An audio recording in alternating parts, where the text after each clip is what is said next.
You walk into your homes and suddenly everything feels heavy. Arguments over nothing, illness with no medical cause, a darkness that creeps in without a reason. My brothers and sisters, not every storm you feel is physical. Sometimes it's the unseen.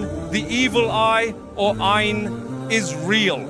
It is a silent invader, often unnoticed, but deeply destructive, and it can settle in your home without a sound. Today, let's uncover the warning signs, and more importantly, how to protect your home, your family, and your peace with the light of Allah. Sign 1. Peace turns to pressure, and you don't know why. There was a time when your home felt like a refuge and a sanctuary. You'd step inside and immediately feel lighter, safer, more whole.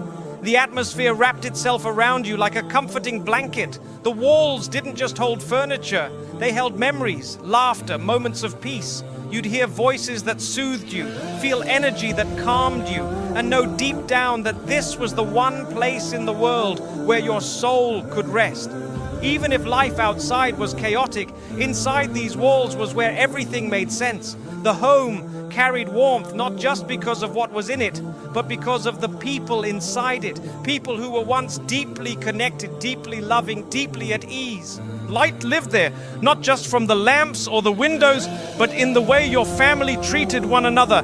There was a softness in the way conversations flowed, even when there was disagreement. There was a gentle rhythm in the way forgiveness happened, in how quickly small misunderstandings were resolved. The peace didn't mean there were no problems. It meant that love always found its way back.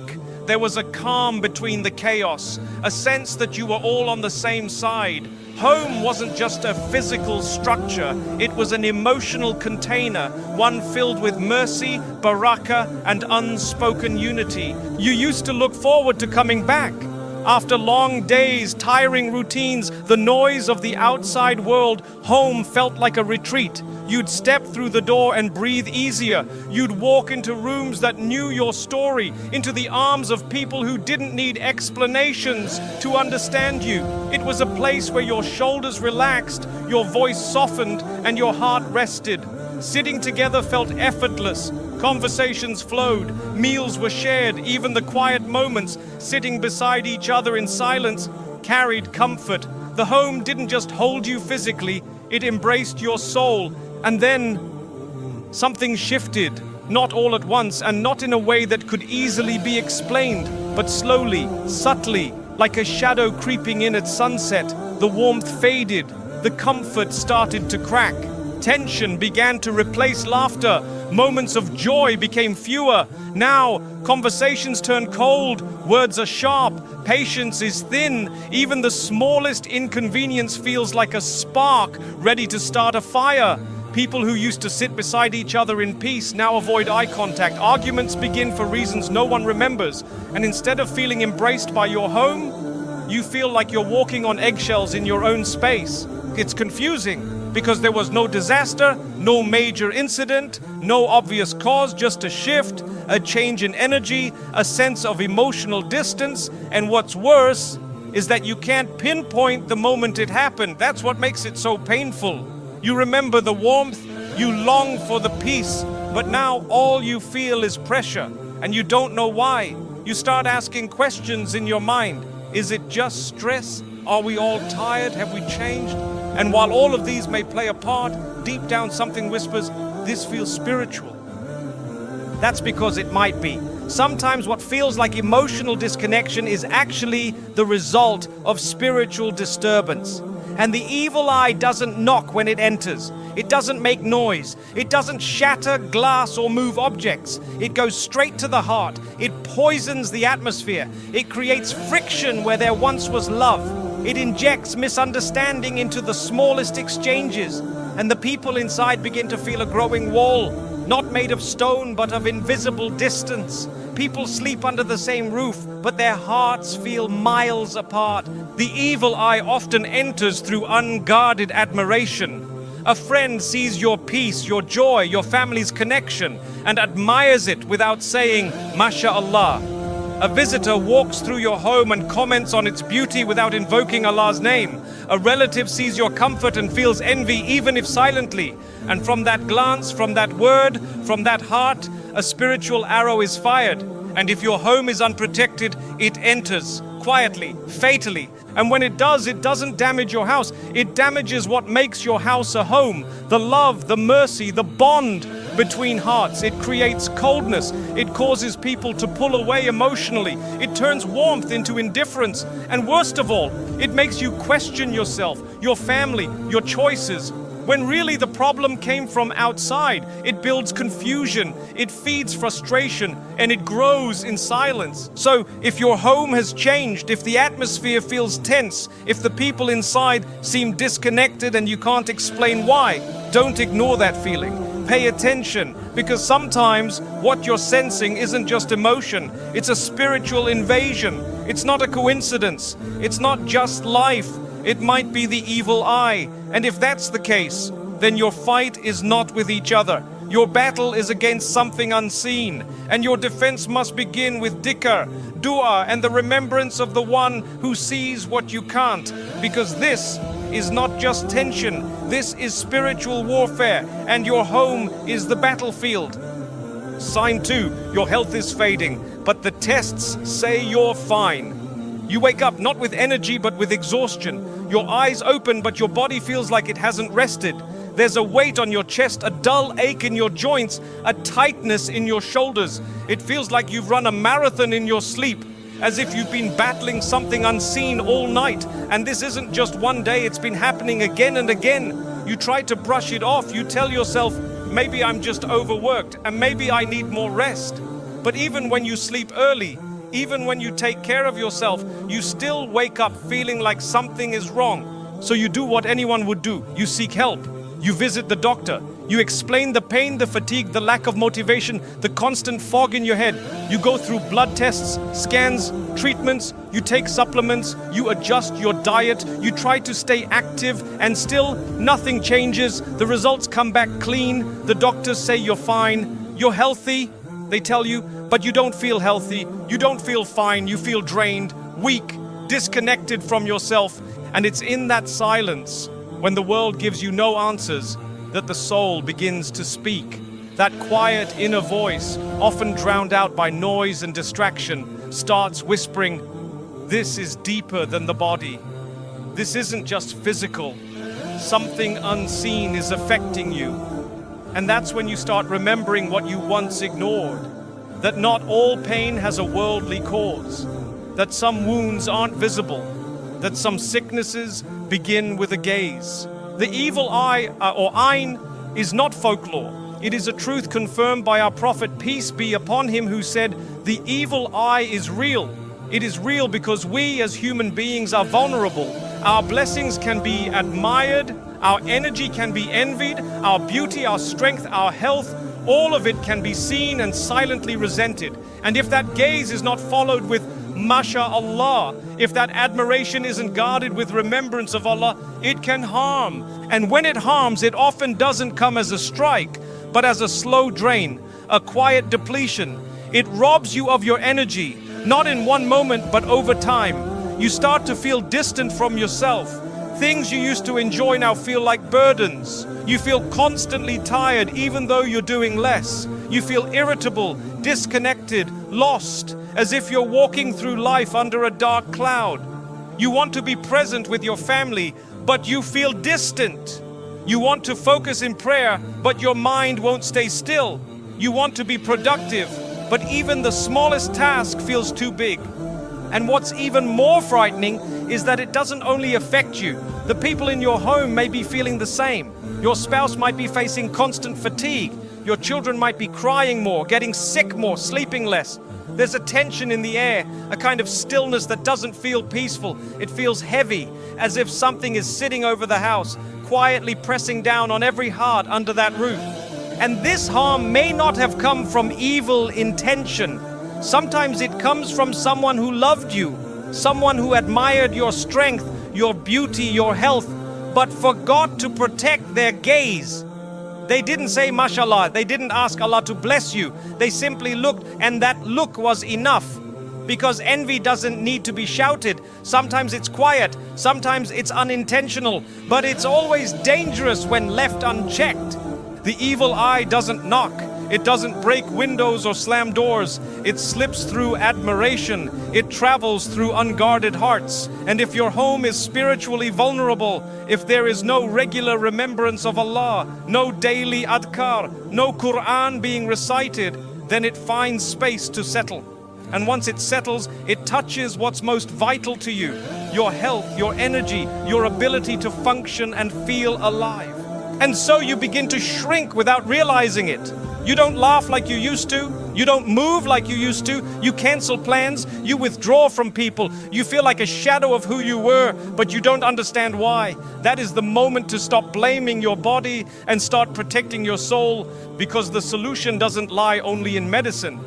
Sometimes the cure comes from the one who created the body and the soul. Sometimes what you need is not another pill, but the healing of ruqya, the recitation of the Quran, the power of the morning and evening adhkar, the protection of Ayat al-Kursi, the blessings of Surah al-Baqarah echoing through your home. When the evil eye drains your health, it does so quietly, but the healing of Allah enters with light. You may not see it, but when you speak the words of Allah, when you make dua with sincerity, when you turn to Him in complete reliance, something begins to shift. The fog lifts, the pain lessens, the energy returns, not all at once, but slowly, steadily through divine permission. So if your body is tired and the world says you're fine, listen to your soul. If your strength is fading and no one understands, turn to the one who knows you better than you know yourself. If the cause is unseen, then so is the cure. And it begins with returning to the one who sees all things. He is Ash Shafi, the healer. And when he heals, no trace of harm remains. Sign 3, your blessings are bleeding and you can't stop the loss. Once upon a time, things were flowing. You didn't have everything, but you had enough. Your income met your needs. Your savings grew slowly but surely. You were content. You weren't chasing wealth for pride. You were simply thankful for the barakah in what you had. When you worked, results followed. When you planned, things came together. Even in the tough moments, there was a hidden ease, a sense that Allah was carrying you through, providing in quiet ways you couldn't always explain. You felt secure, you felt stable, you felt that your efforts had value, that your provision was blessed, and then something shifted without warning, without reason, without sin. Your risk started slipping through your fingers. Unexpected problems began piling up, one after another. One day your car breaks down, the next an emergency bill arrives. Suddenly your steady income starts to feel like it's barely enough to survive. You keep asking yourself, where is it all going?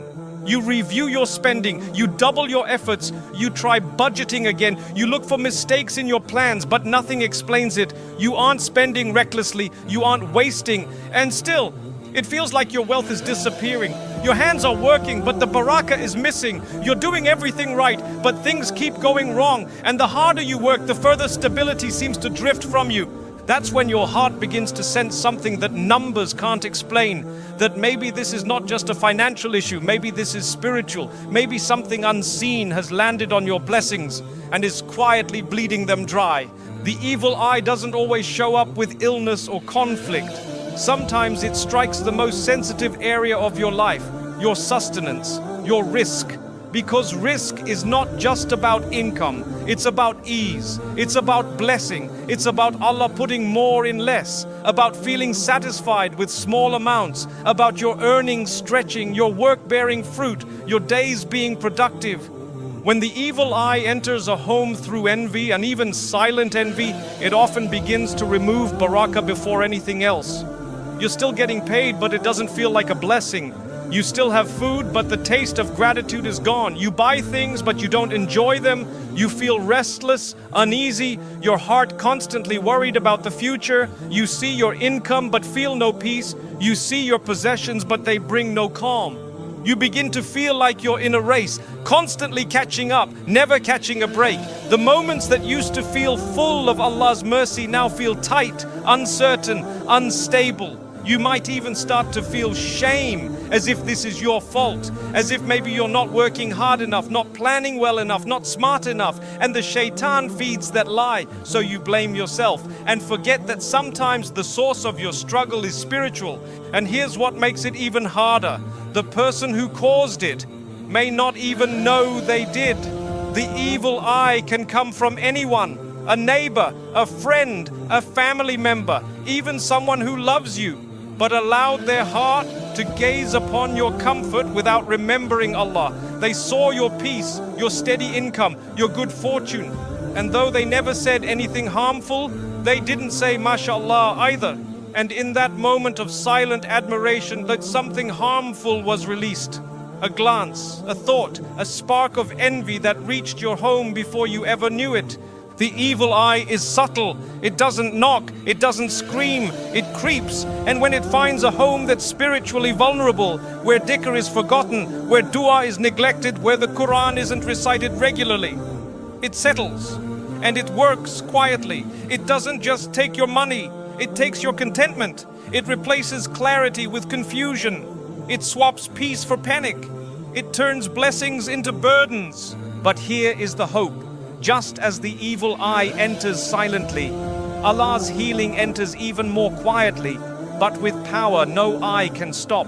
When you begin to return to Allah in the home, when the Quran is played, when Ayat al-Kursi is recited morning and evening, when Surah al-Baqarah fills the walls with light, when dua is made after every salah with sincerity, things start to shift again. Slowly you'll feel ease returning, the panic quieting, the confusion clearing. Your work begins to feel purposeful again. You may not see wealth explode, but you'll feel barakah return. The same income begins to stretch. The same work begins to bring peace. The stress begins to fade. The fog begins to lift. Allah never removes something from His servant except to teach them something greater. Maybe the bleeding of your blessings wasn't punishment, but protection. A wake-up call, a reminder to spiritually guard your home, your wealth, your heart, with dhikr, with gratitude, with submission. So if your blessings have started fading, don't just check your budget, check your heart. Don't just chase solutions, chase Allah's protection. The risk you seek is already written, but the protection of that risk, that begins with you. Start today, and no evil eye can touch what Allah surrounds with light. Sign 4, your sleep becomes a place of fear. Sleep.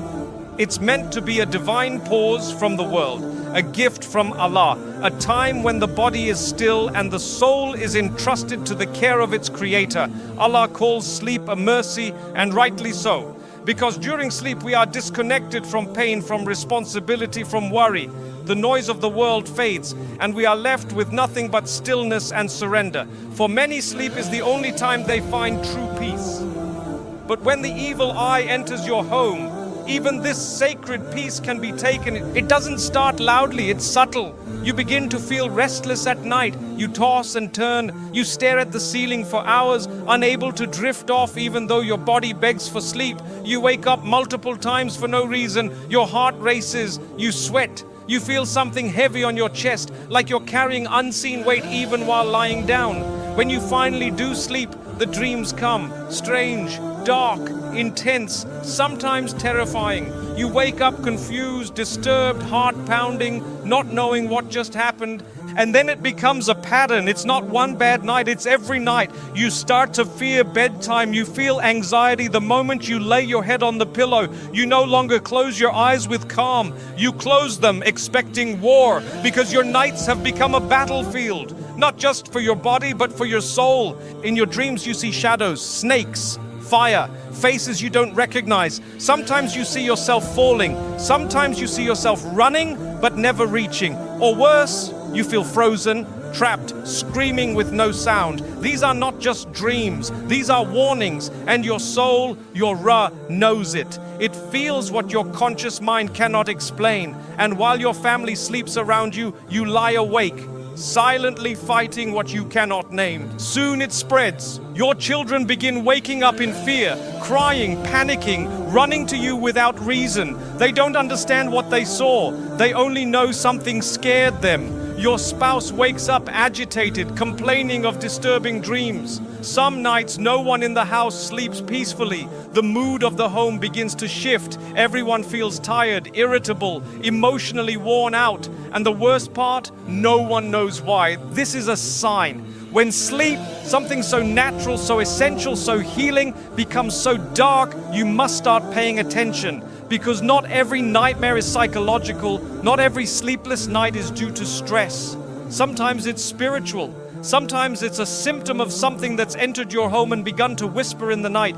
The evil eye isn't always loud. It often arrives quietly through a look, a glance, a moment of admiration that was never followed by MashaAllah. Someone sees your peace, your family, your home, and in their heart, envy is born. Not always malicious, not always intentional, but real. And envy is powerful. It travels further than we realize. And if your home is left spiritually open, if there's no dhikr, no dua, no protection, that silent glance enters like smoke under a door. It creeps in unseen. It doesn't knock. It settles. Then once it settles, it begins to disturb the ruh before it disturbs anything else, because the soul is the most sensitive.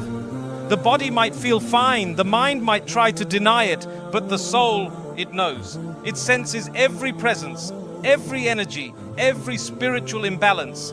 And when the soul feels unwelcome in its own home, it begins to cry out, through fear, through confusion, through dreams.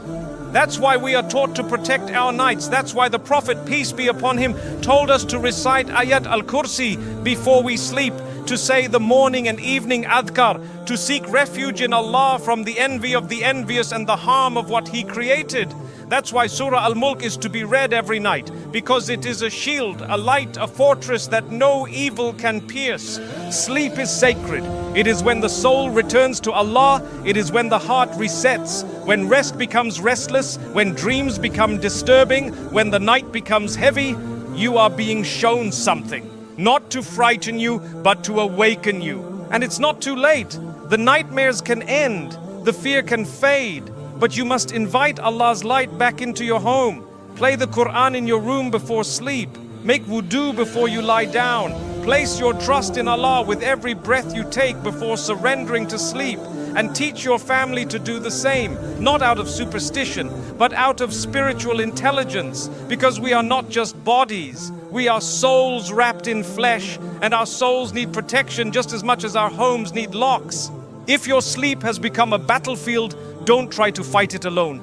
Call on the one who never sleeps, the one who guards the night, the one who can replace fear with peace, shadows with light, and terror with tranquility. Allah is Al-Hafiz, the ultimate protector. When He shields you, not even the darkest envy can reach you. Bring His name back into your nights, and sleep will return to being what it was always meant to be: a gentle pause, a spiritual reset, and a window to peace. Sign 5, the home feels off, but you can't explain it. You look back and the room feels quieter than it used to. Not because of silence, but because of absence. One by one, people who were once close have faded, slowly, without explanation. A friend you trusted suddenly stops replying. A sibling grows distant. A spouse withdraws emotionally. The laughter that used to fill your home now echoes in your memory, and you're left wondering, where did everyone go? At first you think maybe it's just life. People grow apart. Circumstances change. Everyone is busy. But then it starts to repeat. Again and again. It's not one person leaving. It's a pattern of distance, a chain of coldness. People disappearing emotionally, mentally, spiritually, even if they're still physically around. And the pain of it is not just that they left, it's that they left without a reason. You scroll through old messages trying to pinpoint the moment it changed. You remember the last conversation, the last gathering, the last call, and everything seemed fine. But now they've gone silent, they've grown cold. You feel their energy pulling away and you don't know what you did. You start to blame yourself. You ask yourself over and over again, was it something I said? Something I did? But your heart says, no, something deeper is happening, something unseen. Because this isn't just emotional distance, it's spiritual disturbance. When the evil eye enters your home through envy, through admiration left unguarded, through energy that wasn't cleansed by the remembrance of Allah, one of the most painful signs is the breaking of relationships that once brought you joy, comfort, and connection. You may have been blessed with beautiful bonds, a loving spouse, loyal friends, a family full of unity, a house filled with warmth, but blessings that aren't protected attract the envy of those who watch from a distance. Sometimes they're people you know, sometimes they're even people you love. They see your happiness, your laughter, your closeness, and without saying mashallah, without protecting their own heart with dhikr, their silent envy is released. And envy is never harmless. The evil eye doesn't need words. It doesn't need to be intentional. It can come through a look, a thought, a sigh of comparison. And when it lands, it doesn't explode. It erodes. It starts by placing tension where there was once peace, doubt where there was once trust, discomfort where there was once ease. Slowly, the people in your life begin to shift. Their love feels forced. Their presence feels distant. The relationship begins to decay, not from argument or betrayal, but from something no one can explain. And then they leave, not always physically, sometimes emotionally, spiritually. They're there, but not really. You talk, but it's not the same. The bond is broken, and you can't find the crack. This is the quiet destruction of the evil eye. It targets what is beautiful. And there is nothing more beautiful than love that is sincere, a home filled with unity, a family that supports each other, a friendship rooted in trust, a marriage built on mercy. That beauty becomes the envy of those who don't have it. And without protection, the evil eye enters and begins its silent war. It's devastating because you don't just lose people. You lose your sense of stability, you lose your anchor, you feel alone in rooms that used to feel full, you feel unseen by people who once knew your heart. And worst of all, you begin to doubt your own worth. Shaitan whispers to you, they left because of you, you're not lovable, you're not enough. But that is a lie designed to weaken you before you realize what's truly happening. The truth, you are not broken. You are not unworthy. You are not abandoned. You are being cleansed. Sometimes Allah removes people not to punish you, but to protect you, to realign your heart, to shift you away from unseen harm. He saw what you couldn't. He heard what was whispered when you weren't there. He felt what your soul couldn't explain. And in His mercy, He allowed a distance so that you wouldn't remain attached to hearts that had turned against you, even silently. And yes, it hurts, because hearts are fragile. We grieve when people leave, especially when we love them sincerely. But Islam teaches us, nothing is taken except that Allah replaces it with something better if you're patient, if you return to Him, if you seek His wisdom in the loss. The people who left, they didn't leave by accident. They left by decree. They left by protection. They left because your soul was being prepared for something purer, for relationships that carry light instead of jealousy, for love that is blessed instead of tested, for company that lifts your iman instead of draining your ra. So what should you do when people start leaving without reason? You respond with remembrance. You clean your heart of resentment. You forgive silently. You strengthen your ruqyah. You recite ayat al-kursi. You make dua that Allah protects your heart from the harm of hidden envy and your home from the visitors who bring heaviness with their gaze. You stop chasing people and you start chasing Allah, because when Allah loves you, He subtracts before He adds. He clears the room before He fills it with better company. He quiets the noise before He teaches you to hear His voice more clearly. And He removes what is no longer part of your growth, even if it once brought you joy. So if you're in a season of loss, know this: it's not the end, it's the turning point. And soon, very soon, you will look back and realize that what felt like people abandoning you was actually Allah rearranging your life for something more sacred, more sincere, and more protected than anything you ever imagined. Let go and let Allah replace, because hearts that are emptied for His sake are never left empty for long. If you've been feeling the shift, the tension in your home, the heaviness in your heart, the unexplained changes around you. Don't ignore it. Don't brush it off as coincidence. And don't let Shaitan convince you that you're imagining things. Sometimes what you're feeling is real. Not in the world of the seen, but in the world of the unseen. The evil eye is not superstition, it's a truth the Prophet, peace be upon him, warned us about. It's a spiritual reality that requires spiritual solutions. And Allah, in His infinite mercy, did not leave us helpless. He gave us du'as, He gave us verses of protection, He gave us reminders and daily adhkar that act like shields, not just for your body but for your soul, your home, your family and your blessings. This is not a video meant to scare you, it's a reminder to wake up spiritually, to stop living in autopilot and start guarding what Allah gave you. Your peace, your risk, your health, your sleep, your relationships. These are gifts. And gifts must be protected. So if you recognize these signs, don't panic. Return, repent, renew your connection with Allah. Make ruqya a part of your routine. Recite the morning and evening adhkar with your heart fully present.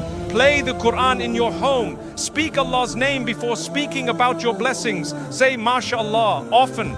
And most importantly, trust that what Allah protects, no one can harm. You are not alone in this. Allah is with you. And when He is with you, even the most hidden envy becomes powerless. Keep your faith strong. Keep your remembrance consistent. And you'll find that no matter how heavy the battle becomes, Allah's light will always be greater.